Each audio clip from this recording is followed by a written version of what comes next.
They didn't expect the sky to answer. They planned the coup quietly while Captain Ibrahim Traoré was away, deep in Moscow, sitting across from Vladimir Putin. They thought it was the perfect moment. A vacuum, a silence to exploit. But instead, the skies of Burkina Faso roared with the sound of jet engines. Russian jet engines. 113 fighter aircraft mobilized in a coordinated aerial strategy entered Burkina Bay airspace, circling the presidential palace, key military installations, and high-risk zones with one single message. Not this time. What began as a whisper of rebellion suddenly felt like standing beneath a storm. Traoré wasn't even in the country, and yet his presence felt more commanding than ever. Because this wasn't just military defense, it was geopolitical clarity. Russia had drawn a line in the Sahel. They weren't defending just a president, they were defending a symbol, a leader who had defied France, who had cut off the IMF, who had expelled the last Western forces with nothing but the force of conviction. Now, someone wanted him gone. And Russia answered, not with speeches, with supersonic warplanes. Inside Burkina Faso, the move sent shockwaves. The same generals who had once received training in Paris watched in disbelief as Russian MiGs and Sukhois flew overhead, making clear that no armored column would roll unnoticed. No convoy could hide. Every road in and out of Ouagadougou was scanned. Every high-level communication tapped. This was not a deployment, this was a message, and in Paris, in Washington, in London, the message landed hard, because it was never just about Traoré. It was about the precedent. If one African leader could stand tall, survive a coup, and be protected by another global power without bending to the West, what would stop the rest? France's colonial grip had unraveled faster than its embassies could evacuate. And now, the airspace over its former backyard was defended by jets it didn't control, backing a man it couldn't pressure, in a war it no longer understood. Reports began to emerge. The Russian aircraft had flown in from Mali, another Sahel ally shifting east. The pilots were labeled instructors, but their maneuvers were precise, tactical, unmistakably professional. Some say they were from Wagner's old ranks. Others called them Afrika Corps. It didn't matter. They were there, and no one dared challenge their right to be. Inside Burkina Faso, there was no fear, only awe, because the people knew what was happening. The coup had failed before it began. The West had underestimated the new game, still playing chess on an old board, while Traoré had switched to air superiority. When he returned to Ouagadougou, the people didn't just greet him with chants, they looked up, because the sky was still watching, and so was the world. The Western capitals didn't sleep that night. Paris scrambled to call emergency sessions behind closed doors, where advisors whispered the unthinkable: Russia controls the sky in West Africa. In Washington, an urgent cable from the CIA's Sahel desk landed on the president's desk marked Priority Red. Its subject line was short: Traoré survived, and he's not alone. But the reaction wasn't just international, it was internal. Inside Burkina Faso, the sound of jet engines wasn't just reassurance, it was judgment.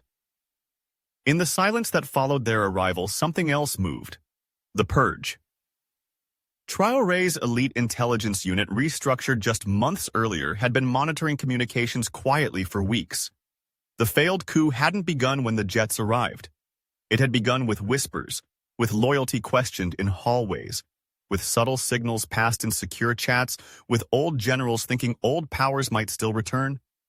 But Traoré knew. He had let it play out just long enough, and now, one by one, the names were being called.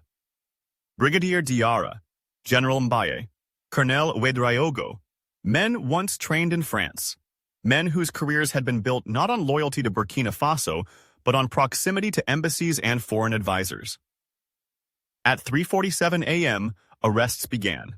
Quiet, surgical, no press, no resistance, only silence and exile. Some were escorted to military bases and handed sealed envelopes.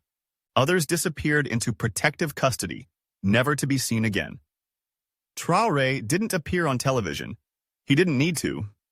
The people had already seen his answer written in the sky: But in a closed chamber beneath the presidential compound, he sat with his Security Council and gave one sentence that now echoes in every corridor of power. If they feared our silence before, let them fear what comes after. Meanwhile, France's foreign ministry issued a carefully worded statement expressing deep concern about military escalation in the Sahel. The irony was not lost on anyone. ECOWAS, cornered by its own irrelevance, attempted to demand a return to democratic transition, but no one listened. The streets of Ouagadougou had already made their choice. Children painted Russian flags on their cheeks. Soldiers marched with restored pride. Farmers whispered prayers not to God, but to Traoré. Because in Africa, leadership had always been about survival. But now, for the first time in a generation, it was about defiance. And in the sky, 113 jets still circled slowly, not just defending a president, but protecting a continent's awakening.